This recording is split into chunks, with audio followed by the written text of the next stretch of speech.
बात करेंगे कि इंडिया में क्लासिकल लैंग्वेजेस की क्या पोजीशंस हैं।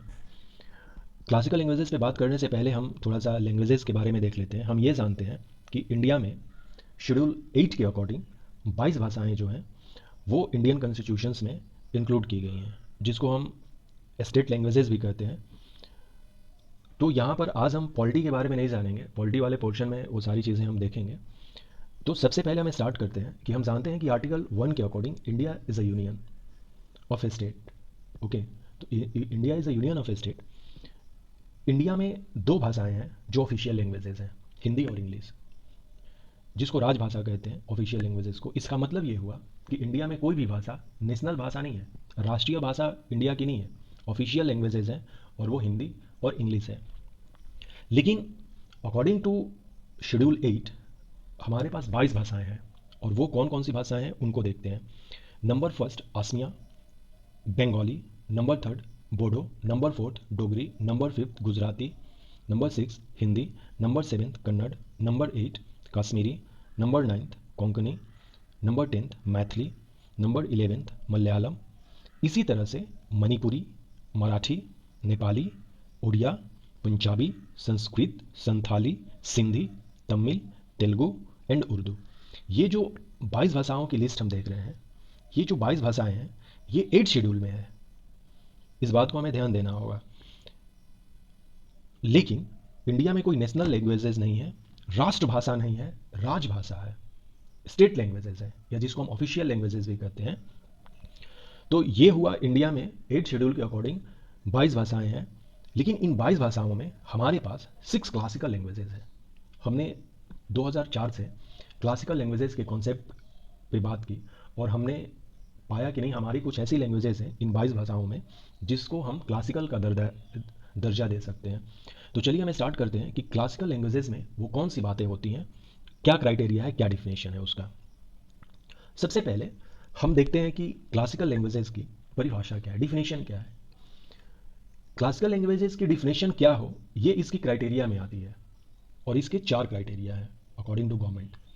तो नंबर फर्स्ट जो इसकी क्राइटेरिया है वो ये है, high antiquity of its early text recorded history over period of 1500 to 2000 years. इसका मतलब है इसके प्रारंभिक जो ग्रंथ हैं उनमें वो उच्च कोटि की हो, और उनका जो इतिहास है कम से कम 1500 से 2000 साल पुराना हो उनका इतिहास। दूसरा जो क्राइटेरिया है इसमें, a body of ancient literature और text which is considered a valuable heritage by generation of a speaker. जैसे तमिल ग्रंथ को ले लीजिए आप। तमिल ग्रंथ की जो लोग बोलते हैं, या जो मतलब तमिल भाषा को जो भी बोलते हैं, वो अपनी ग्रंथ को एक मूल्यवान विरासत मानते हैं, वो उनकी एक विरासत है। तो यानी कि जिस भाषा को हम क्लासिकल डिक्लेयर करना चाहते हैं, वो भाषा जिस समुदाय के द्वारा बोली जाती है वो उनकी एक विरासत है। दूसरी कंडीशन। तीसरी condition, the literary tradition B original and not borrowed from another speech community. होनी ही चाहिए कि कोई भी इनकी जो साहित्य परंपरा है या लिटरेचर जो है इनकी, किसी दूसरे भाषा या भाषण से कॉपी नहीं की गई है, उधार नहीं ली गई है, बोरो नहीं की गई है। जैसे कि हम अपने कॉन्स्टिट्यूशंस को बोरो कॉन्स्टिट्यूशंस कहते हैं। बोरो कॉन्स्टिट्यूशंस कहना इस मायने में सही भी नहीं होता है, क्योंकि एक्चुअली क्या है कि हमने बाद में अपने कॉन्स्टिट्यूशन बनाए, तो जो पहले हमारे बने हुए और कॉन्स्टिट्यूशन है कंट्री के, उनको हमने अडॉप्ट किया, यानी कि अडॉप्ट किया, हमने उनसे कुछ सीखा और अपने में इंक्लूड किया। ओके। लेकिन क्लासिकल लैंग्वेजेस में जो ट्रेडिशन है लिटरेसी का, वो किसी की कॉपी ना की गई हो, किसी से उधार ना ली गई हो। Number third. नंबर फोर्थ जो है, the classical language and literature being distinct from modern, there may also be a discontinuity between the classical language and its later form of its offshoot. इसका मतलब ये हुआ कि मान लीजिए कि आज से 2000 साल पहले जो तमिल थे, वो हो सकता है कि किसी और फॉर्म में बोली जा रही हो, या उसका कुछ अलग लिटरेचर हो, और आज थोड़ा सा उसमें कुछ मॉडर्नाइज कर गया हो लिटरेचर, या उसकी बोलने या सीखने की प्रक्रिया अलग हो गई हो। तो इसका मतलब ये नहीं हुआ कि वो अलग है उससे, वो सामान्य है। ओके, वो सामान्य है। तो ये कहा जा रहा है कि जो क्लासिकल लैंग्वेजेस है आज से 2000 साल पहले, वो हो सकता है कि कुछ फॉर्म में अलग हो वो, और आज के फॉर्म में वो कुछ अलग हो। डिसकंटिन्यूटी हो सकती है बीच में किसी राजा के द्वारा, या किसी मतलब कुछ हो सकता है इस तरह की अटैक वगैरह के चलते कि डिसकंटिन्यूटी आ गई हो, लेकिन इसका मतलब नहीं है कि वो लैंग्वेज मतलब कि हमेशा के लिए खत्म हो गई है। तो वही कह रहा है कि शास्त्रीय भाषा और साहित्य आधुनिक से अलग होने के कारण शास्त्रीय भाषा और इसके बाद के रूपों या इसके वंशों के बीच एक असंतोष भी हो सकता है। ये पॉसिबिलिटी है। यानी क्लासिकल लैंग्वेजेस, पुरानी क्लासिकल लैंग्वेजेस होंगी, यदि उनमें कुछ डिसकंटिन्यूटी पाई जाती है तो इसका मतलब ये नहीं है कि वो अलग भाषा हो गई हैं अब। नेक्स्ट अब देखते हैं कि प्रेजेंट में हमारे पास 6 लैंग्वेजेस हैं जो इस स्टेटस को इंजॉय कर रही हैं कि वो क्लासिकल लैंग्वेजेस हैं। Currently 6 languages enjoy the classical status. Number first Tamil. 2004 में इसे हमने डिक्लेयर किया और यहीं से कॉन्सेप्ट स्टार्ट होता है क्लासिकल लैंग्वेजेस की।